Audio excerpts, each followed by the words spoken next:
About a month ago, I made a video going over fans' opinions of who they thought was more in the wrong, James Potter or Severus Snape. And for a good portion of the poll that I did, there were times where people said that James was worse than Snape.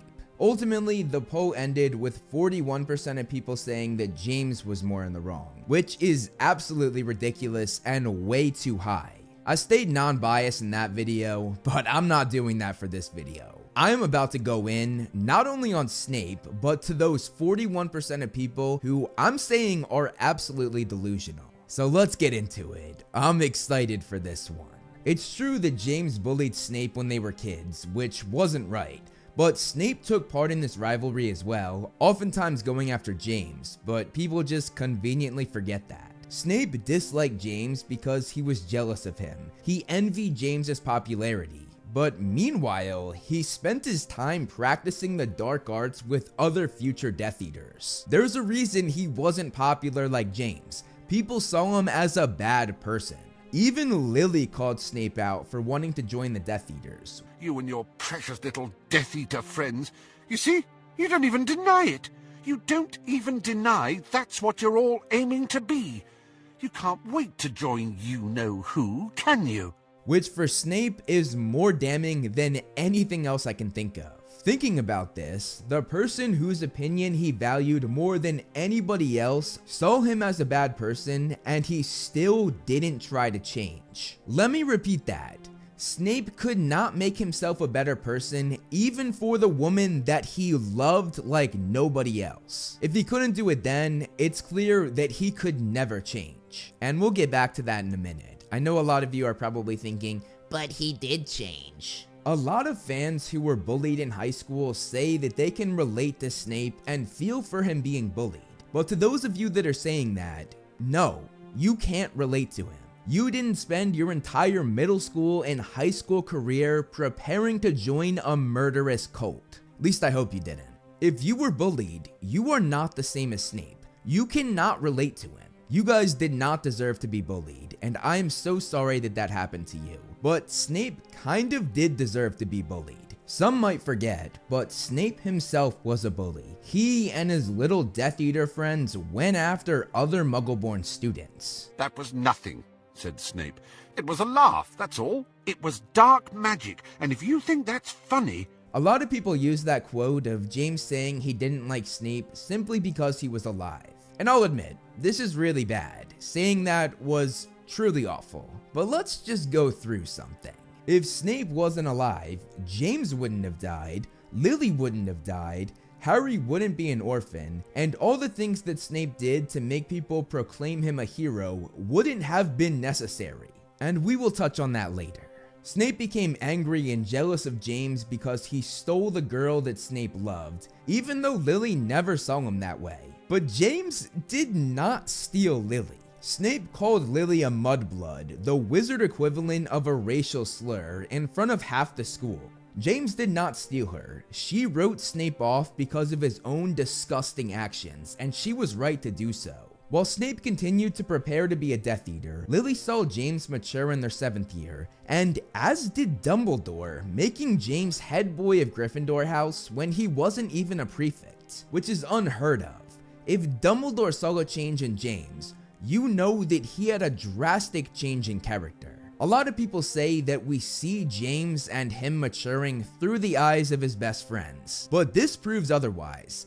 Dumbledore saw it too. It is not just through the eyes of Sirius and Lupin. Meanwhile, Snape went down the opposite path. Some could say that he did this because he lost Lily to James. But again, he did that on his own when he showed his true colors and the disdain he had for Muggleborns. A disdain that he always had. Lily straight up called him out for this, saying that he called other Muggleborns mudbloods, and why should she be any different? But you call everyone of my birth mudblood, Severus. Why should I be any different? Snape was always a racist and always had this bias, even before he went to Hogwarts. That was why he hesitated when Lily asked Snape if she would be treated differently because of her parentage. Does it make a difference being Muggle-born? Snape hesitated. His black eyes, eager in the greenish gloom, moved over the pale face, the dark red hair. No, he said, It doesn't make any difference.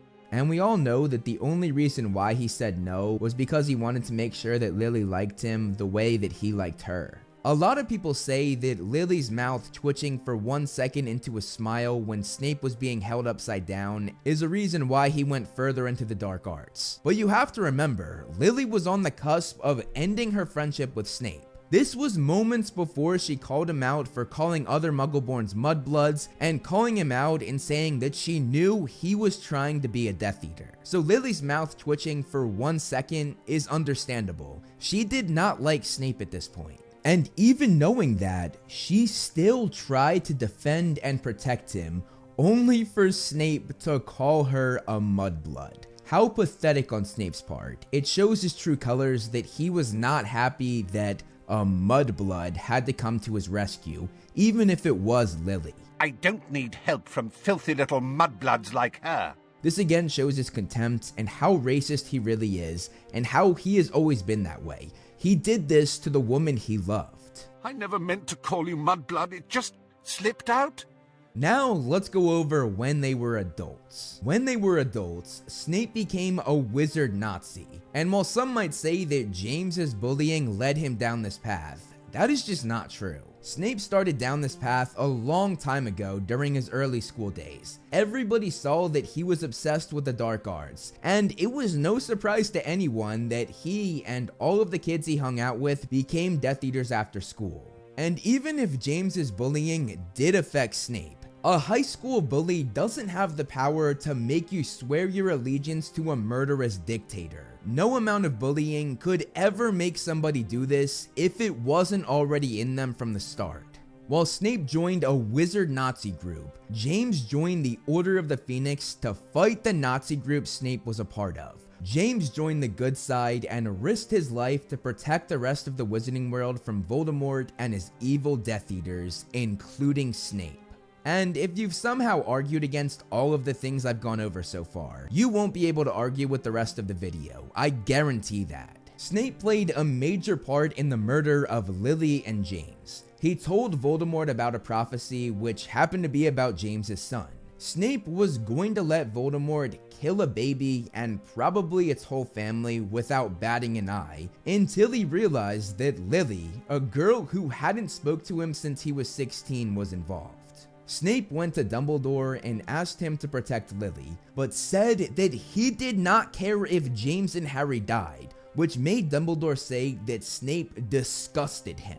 If she means so much to you, surely Lord Voldemort will spare her.